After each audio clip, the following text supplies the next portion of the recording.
Welcome to next exams. तो आज के जो इम्पोर्टेंट क्वेश्चन होंगे वो आज आप लोगों को कराए जाएंगे और जितने भी क्वेश्चन से इम्पोर्टेंट फैक्ट्स हो सकते हैं वो भी कराए जाएंगे। तो ये आज की क्लास होगी 3 अप्रैल 2024 की करंट अफेयर्स की क्लास होगी। तो आप लोग क्वेश्चनों को अच्छे से ध्यान से पढ़ते रहना ताकि लास्ट में जो आप लोगों से क्वेश्चन पूछे जाएं उसका सही आंसर आप लोग दे पाएँ। तो चलते हैं बिना देरी किए हुए क्लास प्रारंभ करते हैं। तो ये रहा पहला क्वेश्चन। तो राष्ट्रीय आधुनिक कला गैलरी का 70वां स्थापना दिवस समारोह कहाँ आयोजित किया गया है? तो कहाँ आयोजित किया गया है? तो ऑप्शन नंबर ए मुंबई में क्या किया गया है? तो आधुनिक कला गैलरी का 70वां स्थापना दिवस समारोह आयोजित किया गया है। क्वेश्चन अगला। तो हाल ही में विश्व ऑटिज्म चेतना दिवस कब मनाया गया है? तो अभी हाल ही में कब मनाया गया है? तो यह 2 अप्रैल को क्या मनाया गया है? तो विश्व ऑटिज्म चेतना दिवस मनाया गया है। यह रहे इसके फैक्ट। तो जितने भी राष्ट्रीय और अंतर्राष्ट्रीय अप्रैल माह के दिवस हो सकते हैं वो हम आप लोगों के लिए लेकर आए हैं। तो देखो 7 अप्रैल को क्या मनाया जाता है? तो विश्व स्वास्थ्य दिवस कब मनाया जाता है? तो 7 अप्रैल को विश्व स्वास्थ्य दिवस मनाया जाता है। 9 अप्रैल को क्या मनाया जाता है? तो 9 अप्रैल को वीरता दिवस मनाया जाता है। 14 अप्रैल को क्या मनाया जाता है? तो अम्बेडकर जयंती मनाई जाती है और विश्व वैमानिकी एवं ब्रह्मांड की दिवस मनाया जाता है। तो 14 को 2 क्या मनाए जाते हैं? 2 दिवस मनाए जाते हैं। एक तो अम्बेडकर जयंती और दूसरी विश्व वैमानिकी एवं ब्रह्मांड की दिवस भी मनाया जाता है। 17 अप्रैल को क्या मनाया जाता है? तो 17 अप्रैल को विश्व हीमोफीलिया दिवस मनाया जाता है। जो हीमोफीलिया एक रोग होता है वह कब मनाया जाता है? तो 17 अप्रैल को विश्व हीमोफीलिया दिवस मनाया जाता है। 18 अप्रैल को क्या मनाया जाता है? तो विश्व विरासत दिवस कब मनाया जाता है? तो 18 अप्रैल को विश्व विरासत दिवस मनाया जाता है। 22 अप्रैल को क्या मनाया जाता है? तो पृथ्वी दिवस मनाया जाता है। 23 अप्रैल को क्या मनाया जाता है? तो विश्व पुस्तक एवं कॉपीराइट दिवस मनाया जाता है। तो 23 अप्रैल को 2 दिवस मनाए जाते हैं। एक तो विश्व पुस्तक दिवस एवं एक कॉपीराइट दिवस, ये 2 दिवस मनाए जाते हैं। तो जितने अप्रैल माह के जो मोस्ट दिवस थे चाहे वो राष्ट्रीय हो या अंतर्राष्ट्रीय वो आज हम आप लोगों को कराए हैं। ये रहा क्वेश्चन अगला कि हाल ही में जूडिथ सुमिनवा किस अफ्रीका की देश की पहली महिला प्रधानमंत्री नियुक्त की गई हैं? तो कहाँ की? तो कांगो लोकतांत्रिक गणराज्य की क्या की गई हैं? जो जूडिथ सुमिनवा सुमिनवा कहाँ की? तो अफ्रीका देश की क्या की गई हैं? पहली महिला प्रधानमंत्री नियुक्त की गई हैं। क्वेश्चन अगला। तो ये रहे इम्पोर्टेंट फैक्ट जो कि एग्जामों के लिए बहुत ही महत्वपूर्ण हैं। तो जो लोग चैनल पर नए हों तो वो चैनल को जल्दी से सब्सक्राइब और बेल आइकन का बटन जो बगल में होता है उसे भी दबा दें ताकि जो अगला वीडियो आए वो आप लोगों तक पहुंच जाए। तो हाल ही में 700 टेस्ट विकेट लेने वाले दुनिया के पहले तेज गेंदबाज कौन बने हैं? तो एडसन क्या बने हैं? एडसन 700 टेस्ट विकेट लेने वाले सबसे तेज गेंदबाज बने हैं। हाल ही में मिस वर्ल्ड 2024 का खिताब किसने जीता है? तो क्रिस्टीना प्लिसकोवा ने क्या जीता है? तो मिस वर्ल्ड 2024 का खिताब जीता है। ये रही इम्पोर्टेंट और फैक्ट। तो हाल ही में लांचेत बोरफुकन की 125 फुट ऊंची प्रतिमा स्टैचू ऑफ वेलोर का अनावरण किस राज्य में हुआ? तो कहाँ पर हुआ? यह असम में हुआ है। तो वहाँ पर कौन सी मूर्ति बनाई गई है? तो लांचेत बोरफुकन की 125 फुट ऊंची प्रतिमा बनाई गई है। हाल ही में संतोष ट्रॉफी 2024 का आयोजन कहाँ पर हुआ है? तो आंध्र प्रदेश राज्य में हुआ है। तो कौन सी ट्रॉफी का आयोजन हुआ है? तो संतोष ट्रॉफी 2024 का आयोजन हुआ है। हाल ही में पीएम नरेंद्र मोदी ने सेल सुरंग का उद्घाटन किस राज्य में किया है? तो किस राज्य में किया है? तो आंध्र प्रदेश राज्य में क्या किया है कि पीएम नरेंद्र मोदी ने सेल सुरंग का क्या किया है? उद्घाटन किया है। तो यह पूछा जा सकता है कि सेल सुरंग किस राज्य में है? तो सेल सुरंग आंध्र प्रदेश राज्य में है। तीनों सेनाओं का त्रिसेवा अभ्यास भारत शक्ति पोखरण में प्रारंभ होगा। तो कहाँ पर होगा? तो पोखरण में प्रारंभ होगा। तो यह पूछा जा सकता है कि पोखरण में किन किन सेनाओं का अभ्यास शुरू होगा? तो त्रिसेवा अभ्यास भारत शक्ति या तीनों सेनाओं जल, थल और वायु सेनाओं का क्या होगा? वहाँ पर अभ्यास होगा। क्वेश्चन अगला, ये हाल ही में 56वीं राष्ट्रीय चैंपियनशिप 2023-24 समग्र विजेता कौन बना है? तो कौन बना है? तो बना है ऑप्शन नंबर बी, महाराष्ट्र राज्य बना है। तो कौन बना है? तो 156वीं राष्ट्रीय चैंपियनशिप का क्या बना है? समग्र विजेता बना है। तो यह 2023-24 में बना है। इम्पोर्टेंट फैक्ट, रणजी ट्रॉफी 2024 की विजेता टीम कौन रही है? तो मुंबई टीम क्या रही है? रणजी ट्रॉफी 2024 की विजेता टीम रही है। हाल ही में केंद्रीय मंत्री अमित शाह ने NIA के संकलन ऐप का उद्घाटन किया है। तो किस ऐप का उद्घाटन किया है? तो संकलन ऐप का उद्घाटन किया है। और किसने किया है? तो केंद्रीय मंत्री श्री अमित शाह जी ने क्या किया है? संकलन ऐप का उद्घाटन किया है। क्वेश्चन अगला, ये रहे इम्पोर्टेंट और फैक्ट है इसके। तो हाल ही में फूल देई महोत्सव 2024 किस राज्य में मनाया गया है? तो यह उत्तराखंड राज्य में क्या मनाया गया है?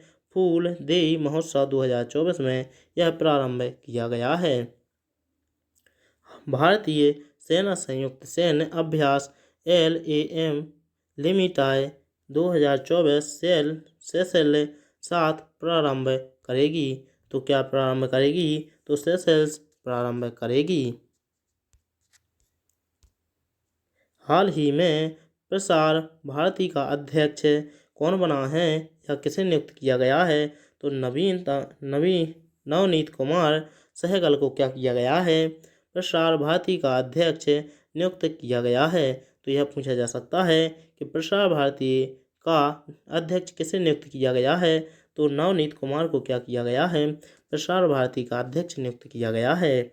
हाल ही में देश की पहली LNG बस का क्या हुआ? उद्घाटन कहाँ पर हुआ है? तो मुंबई में हुआ है। तो मुंबई कहाँ की राजधानी है? तो महाराष्ट्र की राजधानी क्या है?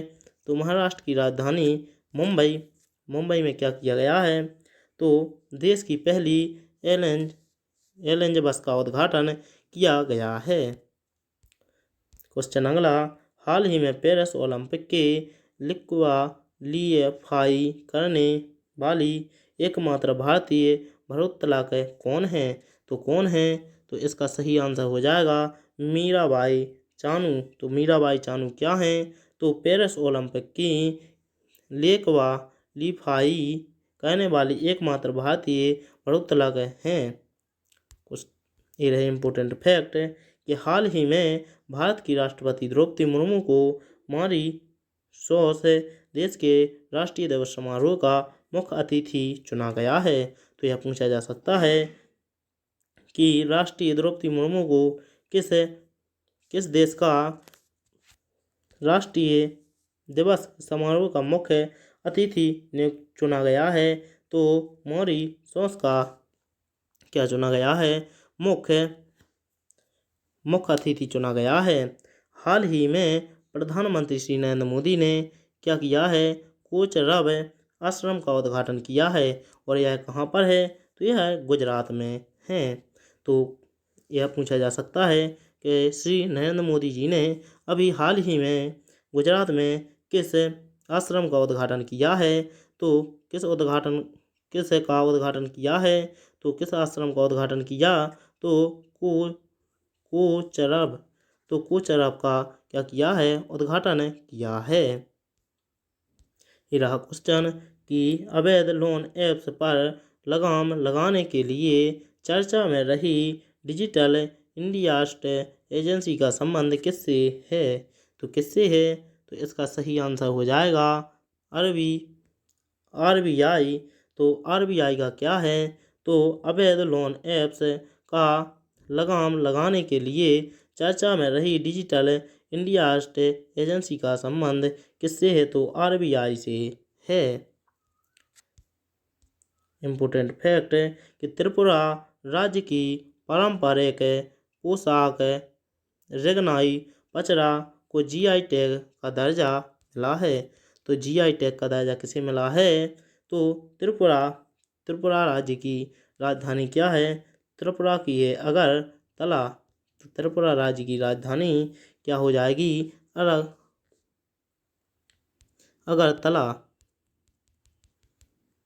तो देखो यहाँ पर जीआई टैग, तो यह क्या होता है कि यह किसी क्षेत्र में अच्छा काम करने के लिए यह जीआई टैग दिया जाता है। तो यह किस लिए दिया गया है, तो रेगनाई पचरा को क्या दिया गया है, जीआई टैग दिया गया है। तो यह पारंपरिक पोशाक के लिए यह जीआई टैग दिया गया है।